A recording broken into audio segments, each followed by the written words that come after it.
எந்த குழம்பு செய்றீங்களோ, இல்ல ரசம் செய்றீங்களோ, இல்ல பொரியல் செய்றீங்களோ, எது பண்ணாலும் சரி, அதுல வந்து கருவேப்பிலை மாரி நம்ம யூஸ் பண்ணி எடுத்தோம்னா, ரொம்ப சூப்பர்வா இருக்கும். உங்களுக்கே தெரியும். அ முருங்கைக்கீரைல வந்து அதிகமான அயன் சத்து உள்ளது. ஸோ நம்ம பசங்கலாம் சாப்பிடறதுக்கு விரும்ப மாட்டாங்க. ஸோ அவங்களுக்கு ஏத்த மாரி நம்ம சூப் மாரி நம்ம வச்சு குடுத்தாலும் ஓகே. இல்ல பொரியல் நெறைய பேர் சாப்பிடுவாங்க. ஸோ பொரியல் செஞ்சு குடுத்தாலும் ஓகே. அப்படி அதெல்லாம் சாப்பிடுறதே இல்ல எங்க பசங்கன்னா, ஒரே ஆப்ஷன். குழம்போ, இல்ல பொரியலோ எது செஞ்சீங்கனாலும் அது தாளிச்சு போட்டீங்கன்னா, அவங்களுக்கு அது தெரியவே தெரியாது. அதுல முருங்கைக்கீரை இருக்குன்ட்டு. ஸோ அதோட எசன்ஸ் போனாலே போதும் நம்மளுக்கு.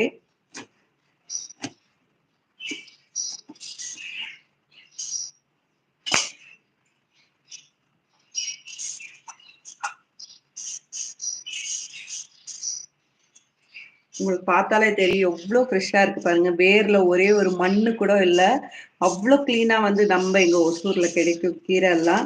ஸோ இத சும்மா அப்படியே வேரெல்லாம் கிள்ளி போட்டு, நம்ம ஒரு வாட்டி சும்மா வாஷ் பண்ணி எடுத்தாலே போதும்.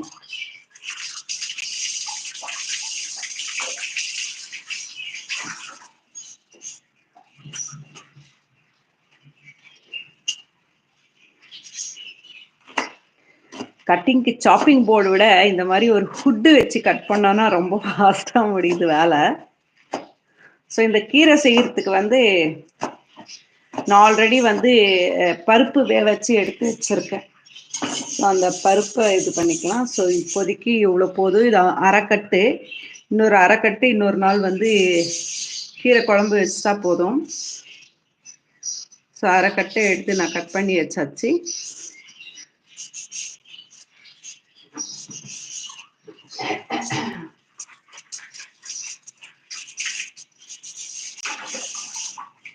ஸோ ஆல்ரெடி குக்கரில் ரைஸ் வச்சாச்சு, பாப்பாவுக்கு டைம் ஆகிடும்ன்ட்டு.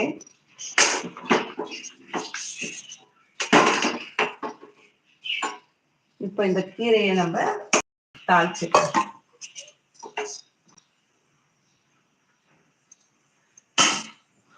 உங்களுக்கு ஏற்கனவே சொல்லியிருக்கேன், நான் எனக்கு வந்து இந்த கடாய் மட்டும்தான் செட் ஆகும், வேற எந்த கடாய் எடுத்தாலும் எனக்கு அவ்வளோ கம்ஃபர்ட்டாக இருக்காதுன்ட்டு.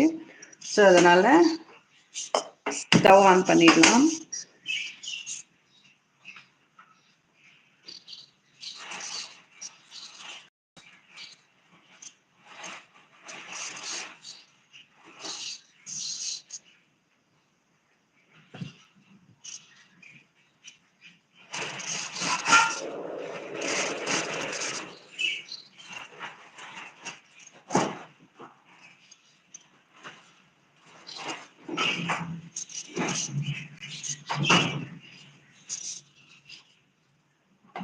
கடாய் ஹீட் ஏறிச்சு, உடனே ஆயில் சேர்த்துக்கலாம்.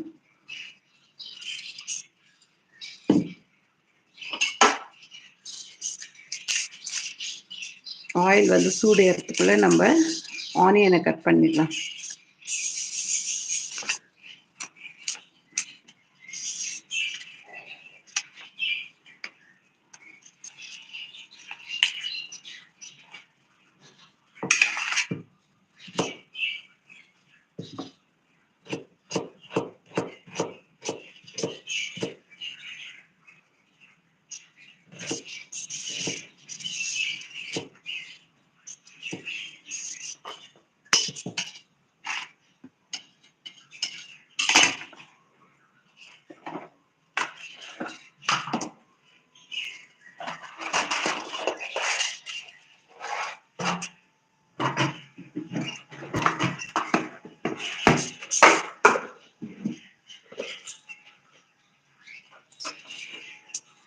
So oil சூடேறிடுச்சு.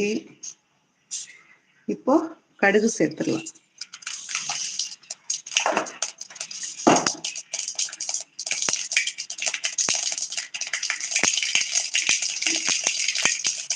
அதோட கடலைப்பருப்பு, உளுத்தம்பருப்பு ஆட் பண்ணிடலாம்.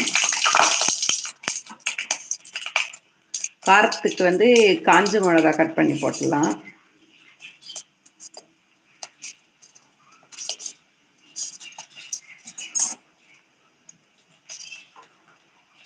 நெக்ஸ்ட் வந்து கட் பண்ணி வச்சா ஆனியனும் சேர்த்துடலாம்.